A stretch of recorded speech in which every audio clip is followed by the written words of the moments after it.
The heat of the home's gap does not merely sit on your skin, it pushes against you. In the autumn of 1216, the air feels thick with the scent of baked dust and dry thyme. I stand on a wooden scaffold, wiping the grit from my eyes, and look up at what we have done.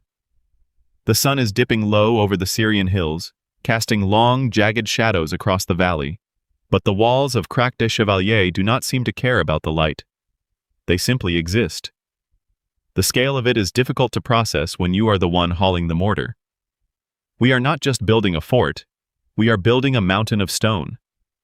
The concentric design means that even if a man breaches the first line, he finds himself trapped in a killing field, staring up at a second, higher wall that looms over him like a god. It is a terrifying kind of beauty. I remember listening to the older masons talk about the vow of the Knights Hospitaller. They do not build for glory or for the vanity of kings. They build because they believe they are the shield of the faithful. Every block I dress with my chisel is a prayer in limestone. As the evening wind picks up, whistling through the half-finished crenellations, I feel a strange shiver. Most buildings are meant to house life, but this place feels like it was designed to endure the end of it. I look at the massive foundations rooted deep into the limestone ridge, and I realize that we are not just building a castle. We are building something that intends to outlast memory itself. The morning air in the inner ward is cool, but the tension in the air is warm. I am hunched over a heavy parchment spread across a trestle table, my fingers stained with charcoal. Beside me stands Grandmaster Guillaume de Peyrerade. He does not speak much, but his presence is heavy, like the weight of the commands he carries. He watches me trace the lines of the new towers, his eyes sharp and unforgiving. He is teaching me that war is not just about bravery, it is about mathematics. We are moving away from the old ways. The older castles used square towers, but those are easy to break. A heavy stone from a catapult hits a corner, and the whole structure begins to crumble. That is why we are building round towers. A round surface deflects the energy of a blow, letting the projectile glance off rather than bite deep. I study the blueprints for the machicolations, the openings in the floor of the stone galleries. They must be perfectly aligned so that we can drop stones or boiling oil directly onto the heads of anyone huddled at the base of the wall. There is no room for error. If the angle is off by even a few inches, the defense fails. The sound of heavy carts provides a rhythmic backdrop to our work. Huge blocks of limestone are arriving from the local quarries, pulled by teams of oxen that strain against their yokes. Each stone is a masterpiece of geometry, cut to fit the curve of the new towers with almost no gap between them. We are turning math into a weapon. The peace of the construction years has a specific sound, the steady ring of hammers and the low murmur of men working. But in the summer of 1240, that sound has changed. It has become frantic. It started with a scout riding hard through the main gate, his horse lathered in white foam, shouting about dust clouds rising on the eastern horizon. They say the successors of Saladin are moving, gathering strength in the south. The rumors have turned the garrison into a hive of nervous energy. I spent the last week not carving fine details, but reinforcing the gatehouse. We are thickening the entrance with extra layers of rubble and stone, making sure the portcullis can withstand a direct ram. Every time I look toward the horizon, I expect to see the glint of Saracen armor through the haze. The atmosphere in the courtyard is heavy with the smell of grain and sweat. There is a constant stream of men moving supplies into the vaulted granaries. We are stockpiling everything, filling the deep stone chambers with wheat, lentils, and dried meat. We are preparing for a world where the gates might not open for a very long time. The defensive perimeter is tightening every day. The knights move with a new, quiet intensity, checking their mail and sharpening their blades. Even the stones seem more somber. As I hammer a final wedge into a new defensive parapet, I realize that the time for building is ending, and the time for holding has begun. The shadow is no longer a rumor, it is at our doorstep. The horizon does not bring the dawn, it brings the drums. It starts as a low vibration in the soles of my feet, a rhythmic thrumming that grows until it rattles the very tools in my belt. Then we see them. The Mamluk army of Sultan Baybars stretches across the valley like a dark, undulating tide. There are thousands of them, a sea of silk and steel moving under the midday sun. But it is the machines that draw my eyes. They are hauling massive trebuchets, engines of war so large they look like siege towers themselves. When the first stone flies, the air seems to scream. It is a sound I have never heard, a whistling rush that ends in a bone-deep thud. The projectile strikes the outer curtain wall with the force of a falling mountain. I watch as a section of the masonry, stone I helped shape, shudders and explodes into a cloud of gray dust. The impact sends a tremor through the ramparts that nearly knocks me from my feet. We do not have time to mourn the stone. The commanders are already shouting orders. I am sent to the upper battlements with a team of laborers. We are working in a fever, hauling heavy blocks of limestone to patch the gaps in the crenellations. Every time a stone hits the wall, we flinch, but we keep moving. We are trying to build a shield of rock against a storm of iron. The rhythmic boom of the trebuchets becomes the new heartbeat of the castle. It is a heavy, relentless sound that tells us the siege has truly begun. The outer walls are screaming under the weight of the bombardment, and the command is clear. We are to pull back. The Hospitaller Knights are retreating behind the massive inner citadel, the heart of the fortress that we built to be the final line of survival. As I descend the narrow, winding stairs, the heat of the sun and the chaos of the courtyard vanish. I am swallowed by the cool, damp dark of the inner sanctum. The air down here smells of wet stone and ancient earth. We are moving toward the great cisterns, the massive underground reservoirs that sit beneath the castle floor. I watch as the light from our torches dances on the surface of the water, deep and still. This water is our life. It was engineered to last a year, a silent promise made by the architects to the men who would one day be trapped here. The chaplain moves among us, his voice a low murmur as he oversees the distribution of rations. We are handed small portions of dried lentils and hard bread. There is no cheering here, no battle cries. There is only the heavy, suffocating weight of the silence. Between the distant, muffled thuds of the trebuchets above, the stillness in the cisterns feels unnatural. It is the silence of a tomb, or perhaps a womb. We sit in the dark, listening to the mountain of stone above us tremble, waiting to see if the earth itself will hold. The silence is broken not by a stone, but by a roar. A report comes from the southeast tower, and suddenly the darkness of the inner ward is replaced by a hellish, flickering orange light. I run toward the breach, and the smell hits me before the sight does. It is the choking, thick stench of sulfur and burning pitch. The Mamluks have found a way to reach the wooden hoardings, the defensive galleries we built to protect the archers. They are using Greek fire.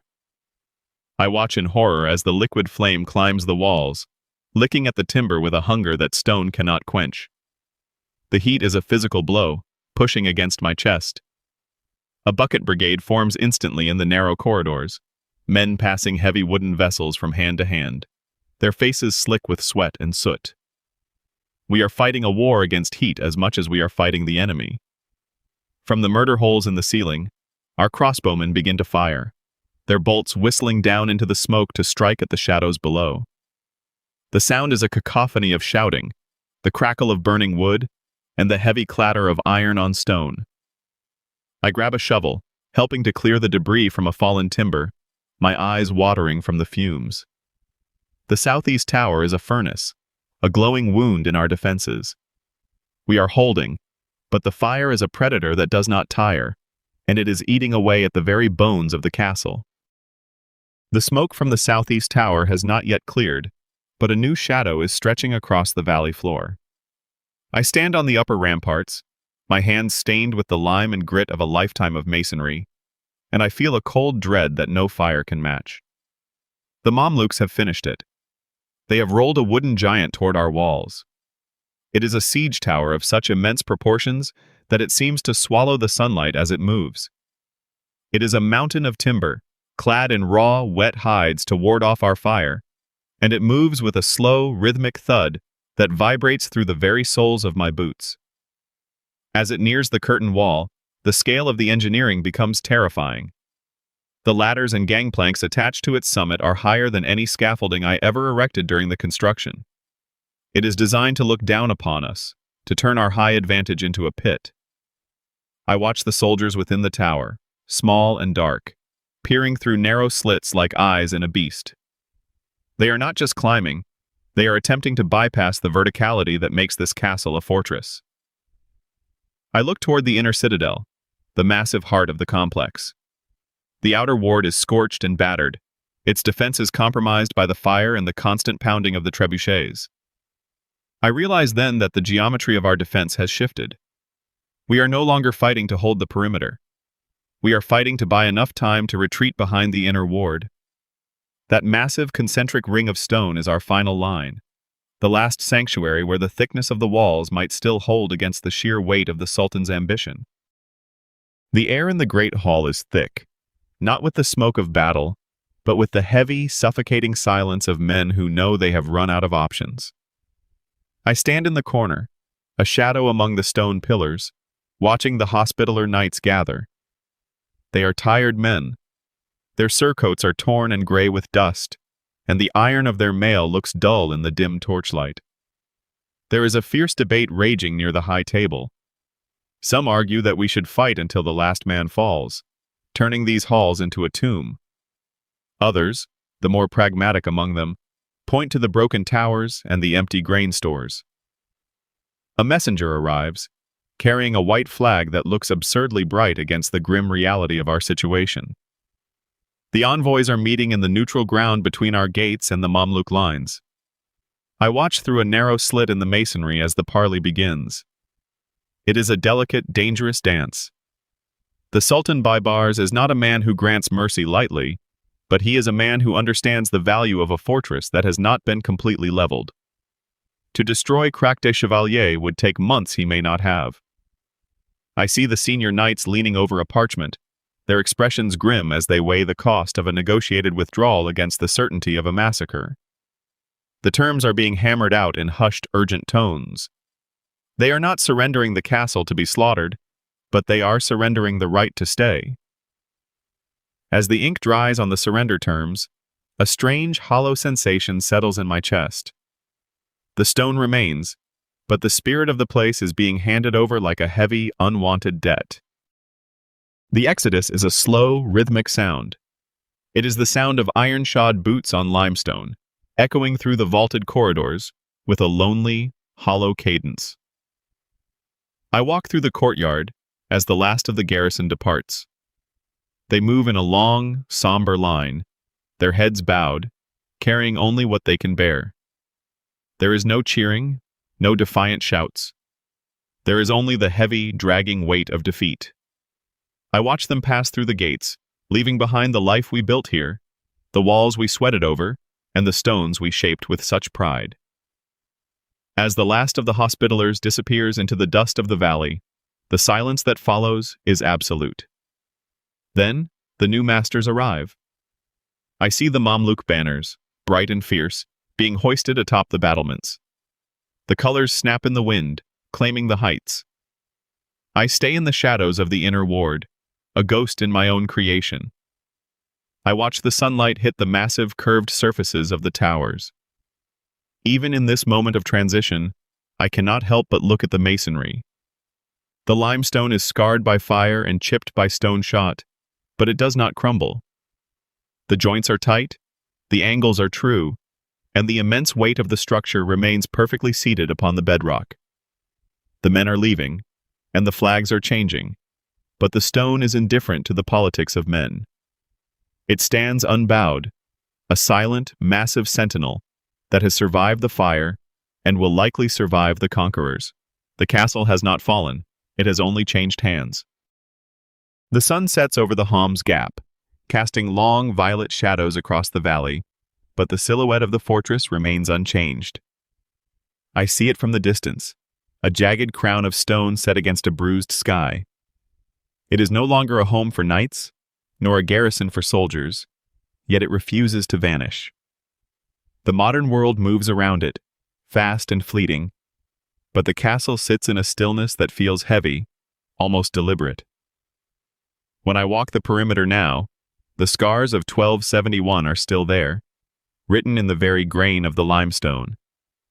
I run my hand over a section of the outer curtain wall where a trebuchet stone once struck. The impact left a crater, a permanent wound in the masonry, but the stone did not shatter. It merely accepted the blow. The engineers of my time built with a certain kind of arrogance, a belief that if we could only master the geometry of the arch and the weight of the block, we could build something that would outlast our very names. Looking up at the great talus, the sloping base of the walls, I realize we were right. The kings are gone. The Hospitallers are a memory dissolved by the centuries. Even the languages spoken in the valley below have shifted and drifted like sand. But the castle stays. It is a massive, silent anchor in a shifting world. It does not need men to defend it anymore. It has become its own monument, a testament to the fact that while empires are built on the whims of men, greatness is built on the precision of the stone. It remains, unbowed and eternal.